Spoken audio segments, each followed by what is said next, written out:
आप अपनी फैमिली से बहुत प्यार करते हैं, उनके लिए कुछ भी कर सकते हैं। फैमिली ही आपके लिए सब कुछ है। क्या आप सस्पेंस थ्रिलर के शौकीन और दृश्यम 1 के फैंस हैं? तो ये फिल्म दृश्यम 2 जरूर देखिए। इस मूवी को आज मैं डिस्कशन का हिस्सा इसलिए बनाई हूँ क्योंकि ये मूवी मेरे हिसाब से मोरल वैल्यू और फैमिली वैल्यू पर आधारित है, जो कि हमसे बहुत जल्दी कनेक्ट करती है। इस मूवी को देखने के बाद जो खुशी और जुनून आता है अपनी फैमिली को लेकर, मैं बता नहीं सकती। और मैं चाहती हूँ आप सब भी अपनी फैमिली की इज्जत करें, सपोर्ट करें, उनका साथ दें। फैमिली है तो सब कुछ है। इस मूवी को देखने के बाद ये सीखने को मिलता है कि दीवारों के भी कान होते हैं। कुछ भी बोलने से पहले सोचिए। दूसरा, कभी भी अपने पड़ोसियों और रिश्तेदारों पर भरोसा मत कीजिए।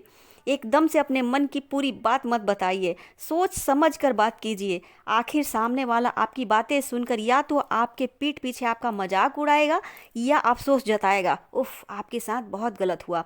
इससे ज़्यादा कुछ नहीं कर सकते, तो क्या फ़ायदा बताकर? जो करेंगे आप ही करेंगे। सिचुएशन के हिसाब से आपको ही अपने प्रॉब्लम का सलूशन निकालना है, तो इससे अच्छा चुप ही रहें।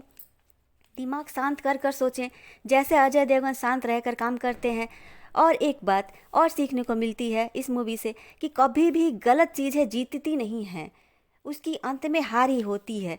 तब्बू लाख कोशिश करके भी लास्ट में हार ही जाती हैं, क्योंकि उनका बेटा सही नहीं गलत था।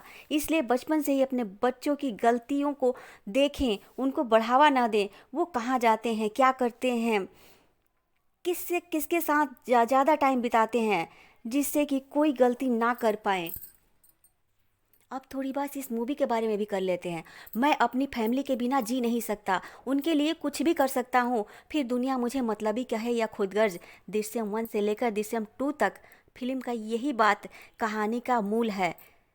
पार्ट 1 में आज से 7 साल पहले अपने परिवार को बचाने के लिए विजय सावलकर यानी कि अजय देवगन अपनी हद पार कर गया था। मगर इसी फिल्म का एक और डायलॉग है, सच पेड़ के बीज की तरह होता है, जितना दफना लो एक न एक दिन बाहर आ ही जाता है।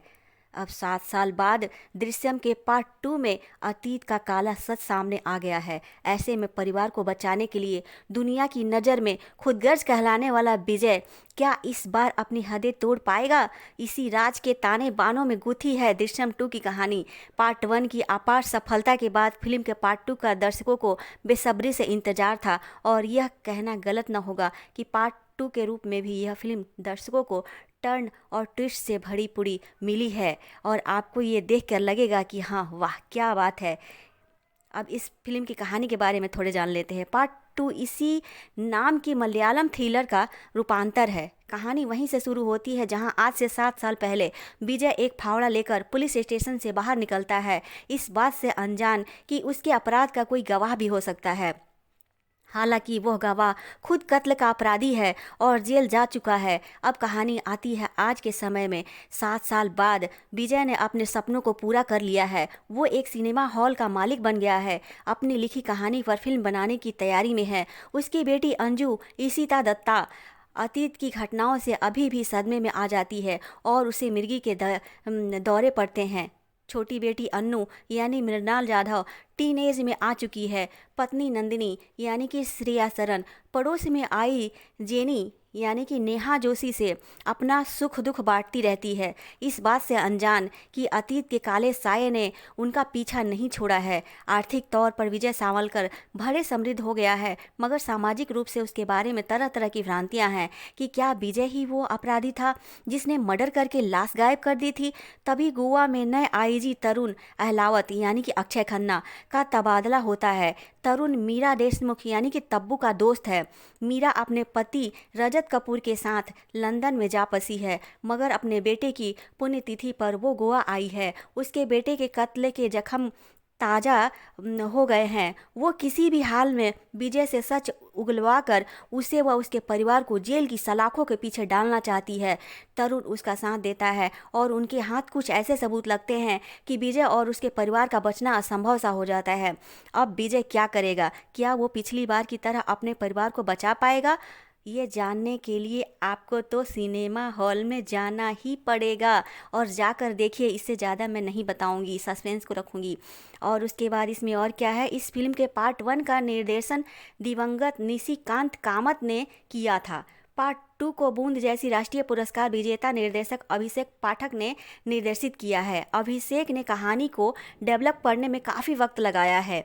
यही वजह है कि फर्स्ट हाफ में जब इंटरवल पॉइंट आता है तो दर्शक सोच में पड़ जाते हैं कि क्या आगे कुछ रहस्य व रोमांच मिलेगा। मूल मलयालम फिल्म में भी यही कमी देखने को थी, मगर सेकेंड हाफ में कहानी सर पर दौड़ने लगती है और ऐसे टर्न और ट्विस्ट आते हैं कि आप अपनी कुर्सी से हिल नहीं पाते। फिल्म का प्री क्लाइमेक्स और क्लाइमेक्स तकरीबन आधे घंटे चलता है और यही इसकी यूएसपी है, जो हर तरह से धमाकेदार है। आमिर कियान खान के लिखे कई डायलॉग याद रह जाते हैं। DOP director of photography Sudhir Kumar Chaudhary का कैमरा एंगल पैनापन लिए हुए है। देवी प्रसाद का बैकग्राउंड स्कोर फिल्म रोमांच को गहरा करता है। क्रेडिट और टाइटल ट्रैक के साथ आने वाला अमिताभ भट्टाचार्य का सही गलत गाना भूलता नहीं है। अभिनय के मामले में फिल्म कहीं भी 19 साबित नहीं होती। अब बात आती है इनके दमदार अंदाज की। दिलचस्प बात यह है कि 7 सालों बाद भी पार्ट 2 में तकरीबन वही स्टार कास्ट है, मगर कोई भी कलाकार अपने किरदार से बाहर नजर नहीं आएगा आपको।